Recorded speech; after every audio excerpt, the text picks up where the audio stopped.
Hey, what's up tennis fans? I'm James Waterson, and we've had an awesome fourth day at the US Open, so let's get right to it.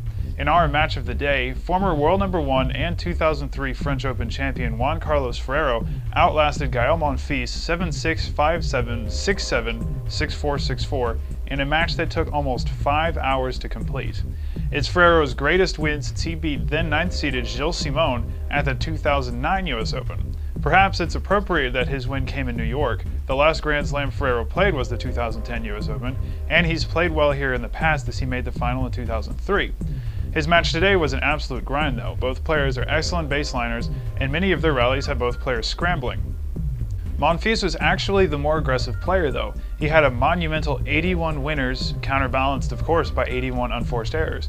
Really, the match was decided in the final set when Ferrero broke an obviously tired Monfils in the first game of the set.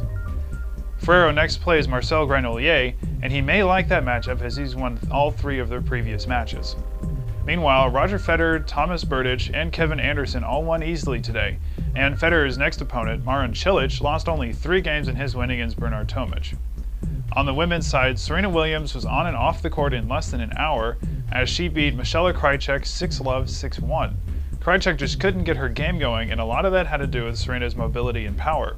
It didn't take long for the unforced errors to start stacking up for Krajicek, while Serena hit 24 shots past her opponent. Andrea Petkovic had to come back from a set down to beat Zhengzhi of China 3-6, 6-3, 6-3, and America's own Sloane Stephens upset Shahar Peer 6-1, 7-6. This is the furthest Stephens has ever advanced at the US Open, which is even more great news for American tennis fans as we've had quite a few of our youngsters making noise at this tournament. Another American, Vania King, won as well. She blitzed Jarmila Gajusova, the 29th seed, 6-2, 6-love.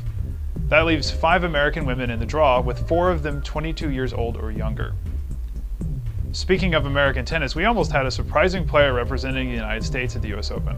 Tommy Haas, who was born in Germany but has trained in Florida since he was a teenager, said today that he actually thought about asking the ATP to change his country he represented to the United States.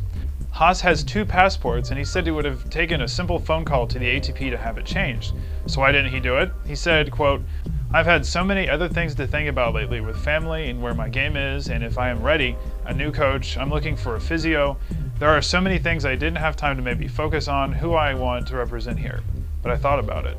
He added that he wanted to see if he could have 2 flags next to his name, but he thought that probably wasn't going to happen.